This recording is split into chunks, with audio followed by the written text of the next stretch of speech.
आज के लेक्चर के कंटेंट्स हम जो कवर करेंगे inverse of A B. Last lecture में हम लोगों ने जो इन्वर्स देखा था जस्ट मैट्रिक्स ए का देखा था। आज हम लोग जो देखेंगे वो इन्वर्स ऑफ ए बी, यानी अगर दो मैट्रिक्स गिवन हो तो उनका अगर इन्वर्स फाइंड आउट करना हो तो किस तरीके से किया जाएगा। A transpose and product of elimination matrices और जो matrices factorization means A is equals to L U, इसको फाइंड आउट करेंगे विद नो रो एक्सचेंज, यानी विदाउट रो एक्सचेंज फैक्टराइजेशन किस तरह करते हैं वो चीज़ हम लोग फाइंड आउट करेंगे। अगर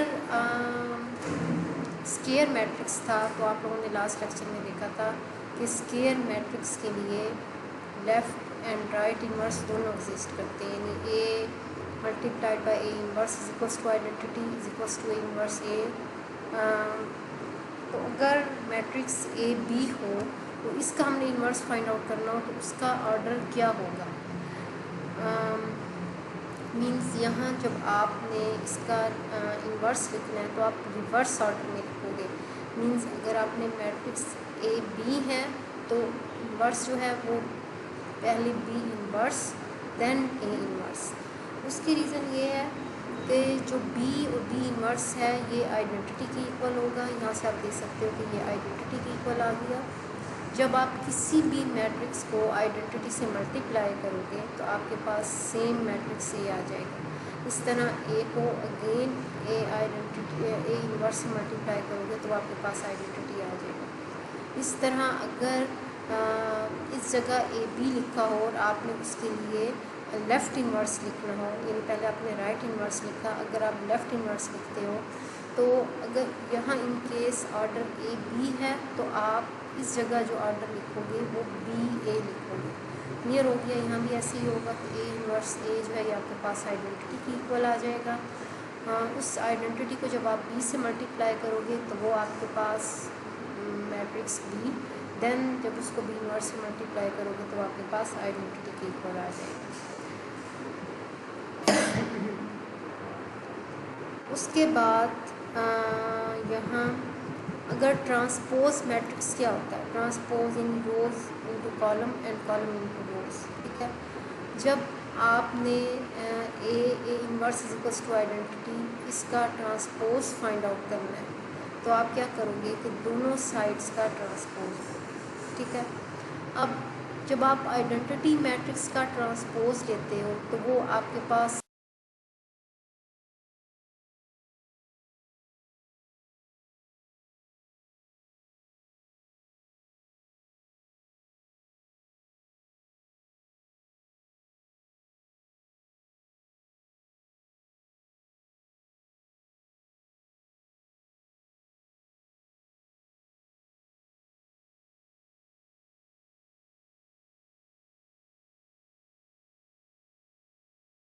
सेम मैट्रिक्स आ जाता है because identity matrix does not know the difference.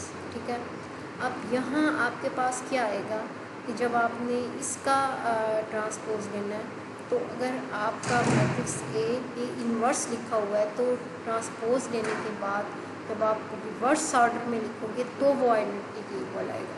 यानी इन केस अगर यहाँ राइट साइड पे आप ए इन्वर्स लिख रहे हो तो ट्रांसपोज लिखते वक्त आप इसको अपोजिट ऑर्डर में लिखोगे, यानी आप पहले इन्वर्स का ट्रांसपोज लिखोगे फिर आप मैट्रिक्स ए का ट्रांसपोज लोगे, इन दोनों को मल्टीप्लाई करोगे तो आपके पास आइडेंटिटी के इक्वल आ जाएगा। और यहाँ जो आपने लिखा ए इन्वर्स ट्रांसपोज तो आप दोनों मेथड से कर सकते हो, यानी कि this is the inverse of A transpose, यानी अगर आप ए ट्रांसपोज फाइंड आउट कर चुके हो तो उसका इन्वर्स ले लेते हो तो भी वो ओके है। या आप अगर ए इन्वर्स फाइंड आउट कर चुके हो और उसके बाद ट्रांसपोज लेते हो तो आप किसी भी ऑर्डर में इसको कर सकते हो, यानी पहले आप इन्वर्स लेके ट्रांसपोज ले लो, या अगर आपने ए ट्रांसपोज पहले फाइंड आउट कर लिया तो उसका इन्वर्स ले लो। यानी कोई भी ऑर्डर किसी भी ऑर्डर के वे में करते हो तो वो चीज़ जो है वो ओके है। अब फैक्टराइजेशन बेसिकली जो है वो क्या होती है आपके पास, ठीक है। यानी जिस तरह आप मैथमेटिक्स में भी करते हो, अगर 30 है तो उसके आप फैक्टर्स बना रहे हो, इस तरह मैट्रिसेस के अगर आप फैक्टराइजेशन करोगे, इस तरह ये आपके पास मैट्रिक्स 3 9 -1 -5 है, ठीक है। तो यहाँ अगर आप 1 3 0 1 को 3 0 -1 -2 से मल्टीप्लाई करोगे तो सेम आपके पास ये चीज़ आ रही है। अब फैक्टराइजेशन का यानी पर्पस क्या होता है आपके पास, यानी आप जो हम लोगों ने पहले एलिमिनेशन का मेथड देखा था, जिसमें जो आपकी पिवट पोजीशन होती है उसके अलावा बाकी तमाम एंटिटीज़ ज़ीरो होनी चाहिए, तो यानी उसको जिस एलिमेंट्री मैट्रिक्स से मल्टीप्लाई करते हो तो बेसिकली ये वो वाला मैट्रिक्स होगा, ठीक है। Means consider a system of linear equations of the form ax is equals to b where A is n into n matrix. Our goal is to show that Gauss elimination implicitly factors A into a product of matrices that then enable us to solve the given system. Elimination जो Gauss elimination method था उसके through pivots जो थे वो आपके यानी first equation में जो फर्स्ट नंबर है, मीन्स अगर यहाँ 3 है तो ये आपका पिवट है, ये 0 नहीं होना चाहिए। इसके बाद जो 9 नंबर है ये पोजीशन 0 होनी चाहिए। तो इसको किस चीज़ से आप मल्टीप्लाई करते हो कि आपके पास मीन्स गॉस एलिमिनेशन वाली फॉर्म आ जाए, तो उसके लिए आप फैक्टराइजेशन करते हो।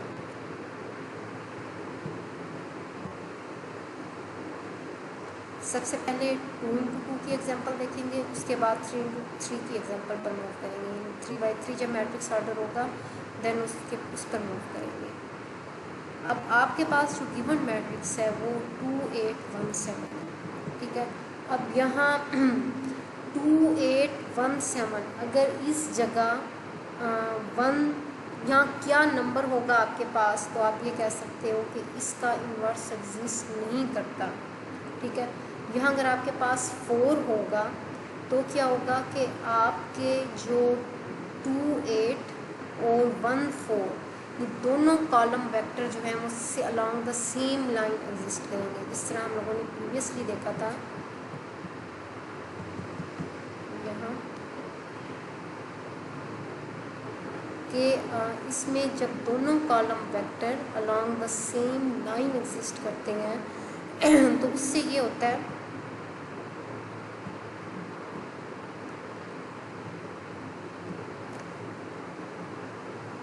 से आप मीन्स सेकंड जो पिवट है वो आपके पास कभी भी एग्जिस्ट नहीं करेगा।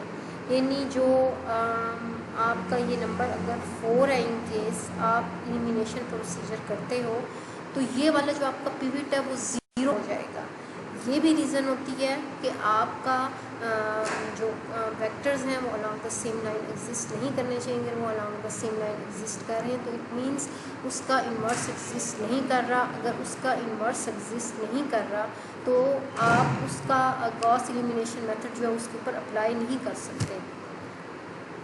उसके बाद नेक्स्ट में ये जो आपके पास मैट्रिक्स है 2 8 1 7, आपने इसको किस एलिमेंट्री मैट्रिक्स या कौन सा एलिमिनेशन मेथड जो है वो इसके ऊपर अप्लाई करना है कि आपके पास इस जगह जो 8 पोजीशन है, मीन्स जो आप E2 1 फाइंड आउट करोगे ये आपके पास 0 हो जाए, ठीक है। तो आप क्या करोगे कि इसमें 1 0 मीन्स ये है, इस तरह आप लोगों ने पहले रो मल्टीप्लिकेशन देखी थी, मल्टीप्लिकेशंस बाय कॉलम्स की, इसके अलावा बाय रो वेज की। तो आप बाय कॉलम वेज जो है वो तब अप्लाई करते हो कि अगर आपके पास फर्स्ट मैट्रिक्स ए हो और सेकंड मैट्रिक्स जो है वो वेक्टर फॉर्म में हो। अगर वो वेक्टर फॉर्म में हो, जिस तरह यहाँ आप देख सकते हो कि अगर ये 3×3 का मैट्रिक्स है 1 3 1 1 0 1 6 1 4 और सेकंड मैट्रिक्स जो है वो वेक्टर फॉर्म में है, यानी 2 5 0, तो आप अगर यहाँ बाय कॉलम मल्टीप्लिकेशन करते हो तो वो आपके लिए वो ज़्यादा इजी हो जाएगा। ठीक है, इस तरह रो मल्टीप्लिकेशन आप तब करते हो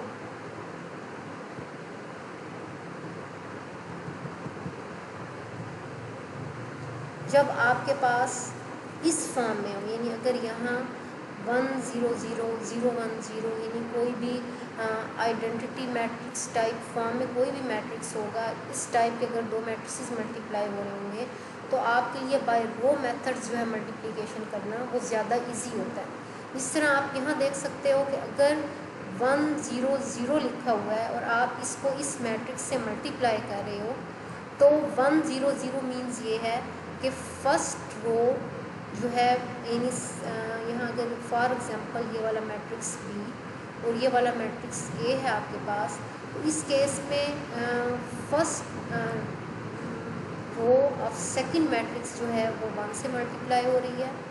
इस तरह 0 multiplied by second row of second matrix plus 0 multiplied by third row of second matrix, यानी इसमें आप देख सकते हो कि अगर 1 0 0 है तो आपकी फर्स्ट रो यानी मल्टीप्लिकेशन के बाद जो फर्स्ट रो है वो एज इट इज़ आ जाएगी। तो इस यहाँ आपकी फर्स्ट रो 1 0 0 वो एज इट इज़ आ गई। उसके बाद 0 1 0 का मतलब ये है कि आपकी सेकंड रो जो है वो एज इट इज़ आएगी, यानी फर्स्ट रो जो है सेकंड मैट्रिक्स की फर्स्ट रो भी 0 से मल्टीप्लाई हो रही है, सेकंड मैट्रिक्स की सेकंड रो 1 से मल्टीप्लाई हो रही है, सेकंड मैट्रिक्स की थर्ड रो जो है वो 0 से मल्टीप्लाई हो रही है। इस तरह यहाँ आपके पास यानी सिर्फ और सिर्फ सेकंड रो आ रही है, तो आपने सेकंड रो -2 1 0 लिख दी। उसके बाद 0 1 1 इट मीन्स कि आप सेकंड मैट्रिक्स की सेकंड और थर्ड रो को ऐड कर रहे हो। फर्स्ट रो 0 मीन्स कि फर्स्ट रो यूज़ नहीं हो रही, तो आपने यहाँ जब सेकंड और थर्ड रोज को ऐड करोगे तो -2 + 0 तो यहाँ आपके पास -2, 1 + 0 तो ये आपके पास 1, इस तरह 0 + 1 तो वो आपके पास 1 आ जाएगा। ठीक है, तो यानी ये आप खुद लोग थिंक आउट करोगे कि आपने बाय कॉलम्स का मल्टीप्लिकेशन करनी है और बाय रोज़ आपके लिए सूटेबल कब है।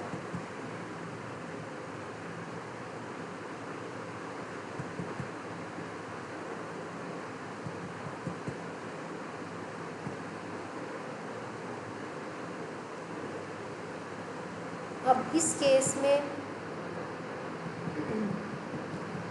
आपने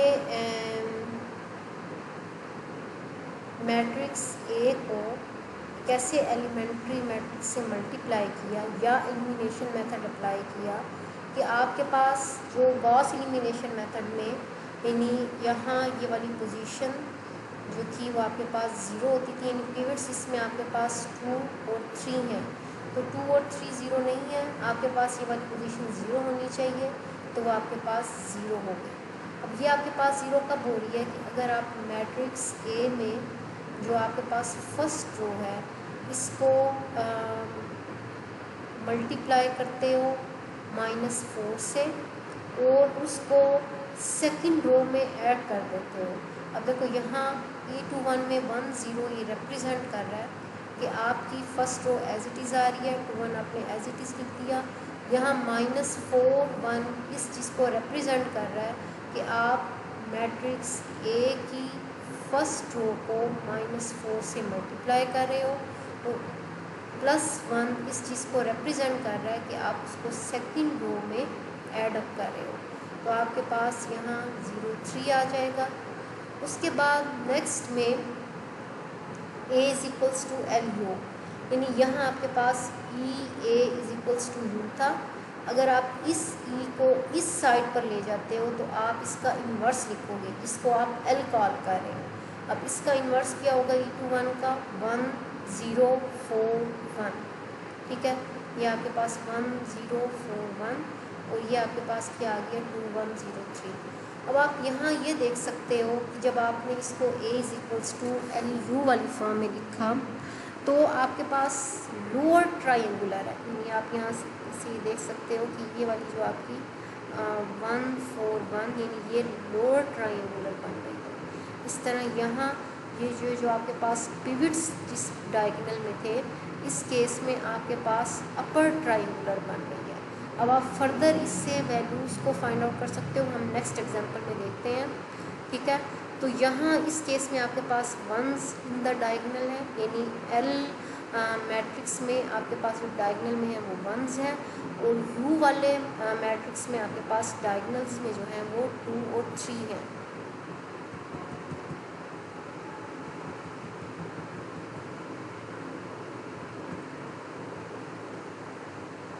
अब अगर हम लोग यानी जो सेकंड मैट्रिक्स था ये वाला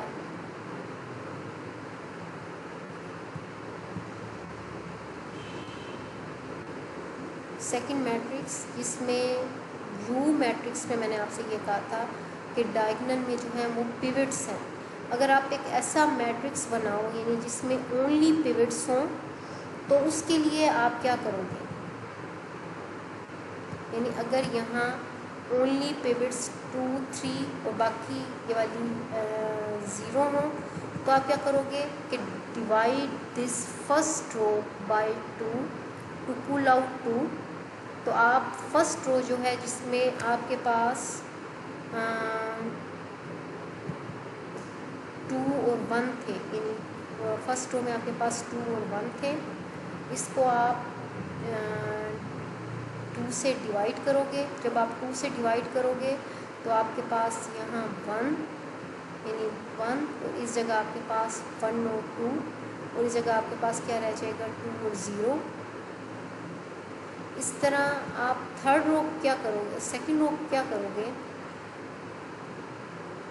आप सेकंड रो को 3 से डिवाइड करोगे to pull out 3, then I have 1, यानी अगर आप यहाँ 3 से डिवाइड करोगे तो इस केस में आपके पास इस जगह 0, 1 रह जाएगा।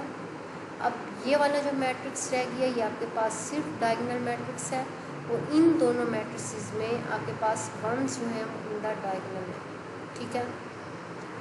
अब जब आप 2 और 2 मैट्रिक्स में आपने देखा कि आपको यानी इतना ज़्यादा आप ये फाइंड आउट नहीं कर सकते कि आपको A = LU या इस फैक्टराइजेशन में लिखने का क्या बेनिफिट है। यानी अगर आप E जो एलिमेंट्री मैट्रिक्स था, यहाँ आपके पास ये वाला एलिमेंट्री मैट्रिक्स था, इसका आपने इन्वर्स लिखा तो ओनली चेंज इन साइन आया, ठीक है ना।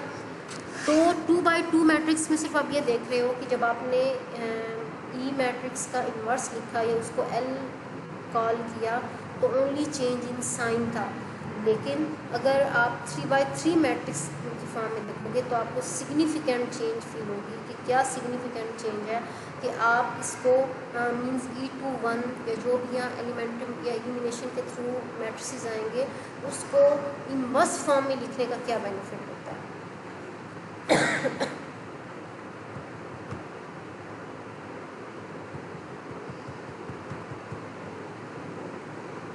उस केस के लिए पहले एक एग्जांपल देख लेते हैं। फॉर एग्जांपल जो आपके पास एग्जांपल है उस केस में आपके पास कोई भी मैट्रिक्स A 2 4 -2 1 -1 5 3 3 5 ये वाला मैट्रिक्स हो, ठीक है। अब इस केस में आपने क्या करना है कि आपकी जो पिवट्स पोजीशन है वो मैट्रिक्स A के केस में 2 -1 और 5 है, यानी ये वाली पोजीशन -1 और 5 ये कभी भी 0 नहीं होनी चाहिए, ठीक है, गॉस एलिमिनेशन मैट्रिक्स के थ्रू।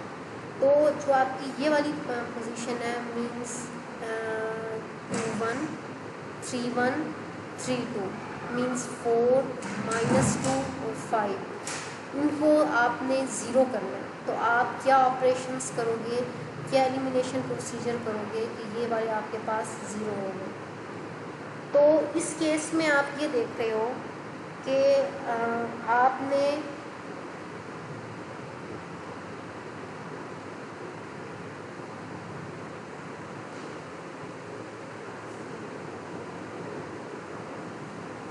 रो 1 को 2 से मल्टीप्लाई किया, रो 1 को 2 से मल्टीप्लाई करोगे, उसको रो 2 में से सब्ट्रैक्ट कर दोगे। जब आप वो प्रोसीजर करोगे तो आपके पास यहाँ 0, -3 और -3 आ जाएगा। इस तरह सेकंड जो आप ऑपरेशन कर रहे हो, मीन्स इस पोजीशन को ज़ीरो करने के लिए आप ये वाली रो 1 मीन्स 2 1 3, वो रो 3 -2 5 5 इनको ऐडअप कर रहे हो। ऐडअप करोगे तो आपके पास ये आ जाएगा। अब आपने क्या करना है कि जो 6 पोजीशन है वो भी आपके पास ये वाला 6 नंबर मीन्स 3 2 पोजीशन, ये भी आपके पास ज़ीरो होनी चाहिए। तो इसके लिए आप क्या करोगे कि आप रो 2 को 3 से मल्टीप्लाई कर रहे हो, यानी जो आपके पास रो 2 है इसको 3 से मल्टीप्लाई करोगे और रो 3 में इसको ऐडअप कर दोगे तो आपके पास ये वाला मैट्रिक्स आ जाएगा। यानी आपने जो फर्स्ट ऑपरेशन किया उस केस में आपने -2 1, यानी जो एलिमेंट्री मैट्रिक्स या फर्स्ट एलिमिनेशन प्रोसीजर था उस केस में आपने रो 2 में ऑपरेशन किया, यानी रो 1 को -2 से मल्टीप्लाई किया और उसको रो 2 में ऐडअप कर दिया। ठीक है, E2 आपको क्या रिप्रेजेंट कर रहा है कि आप जस्ट रो 1 यानी 1 0 0 का मतलब ये है कि आपकी रो 1 एज इट इज़ आ रही है, 0 1 0 का मतलब है कि row second as it is आ रही है, या 1 0 1 का मतलब ये है कि आप रो 1 और रो 3 को ऐडअप कर रहे हो। ठीक है, अब E3 यानी जो थर्ड जिसमें आपने यहाँ 6 यानी 2 पोजीशन को आपने ज़ीरो किया था, उसके लिए आप क्या ऑपरेशन कर रहे हो, यानी first row as it is है, सेकंड रो भी आपके पास एज इट इज़ है और थर्ड रो में यानी आप सेकंड रो को 2 से मल्टीप्लाई कर रहे हो और उसको थर्ड रो में ऐडअप कर रहे हो। ठीक है, तो उसके लिए आपके यहाँ 6 वाली जो पोजीशन है वो भी आपके पास ज़ीरो हो जाएगी। यानी जो आपके पास यू मैट्रिक्स आएगा, यानी उसमें आप ए को इन तमाम से मल्टीप्लाई कर दोगे, E3 E2 E1, यानी इन तमाम जो एलिमेंट्री मैट्रिसेस हैं उसको जब आप मैट्रिक्स ए से मल्टीप्लाई करोगे तो आपके पास ये यू मैट्रिक्स, इसको आप बाद में मीन्स इससे अननोन्स जो है वो फाइंड आउट कर सकते हो। अब अगर आप इसको मीन्स इस तरह मैंने आपसे ये कहा था कि A = LU मीन्स के आपने यहाँ जो L है उसमें एलिमेंट्री मैट्रिसेस जो है उसका इन्वर्स लिखना। तो अब जो इन्वर्स आएगा वो ऑलवेज रिवर्स ऑर्डर में आएगा, यानी यहाँ अगर आपके पास ऑर्डर E3 E2 E1 था तो यहाँ आपके पास ऑर्डर क्या आएगा E1 E2 E3। अब इनका जब आप इन्वर्स लिखोगे तो ये वाला -2 साइन है वो जस्ट पॉजिटिव हो जाएगा। इस तरह इस केस में ये वाला जो आपके पास माइनस होती है ये तो आपके पास ऑलरेडी ही 1 होता है, तो ये वाला जो मान है ये आपके पास -1 हो जाएगा। अब E3 के केस में ये वाला ऑलरेडी 1 होता है तो आप यहाँ 2 के साथ -2 साइन लिख लोगे और ये वाला जो U है वो आपके पास इससे इन इन्वर्सिस ऑफ मैट्रिसेस से मल्टीप्लाई होगा। ठीक है, अब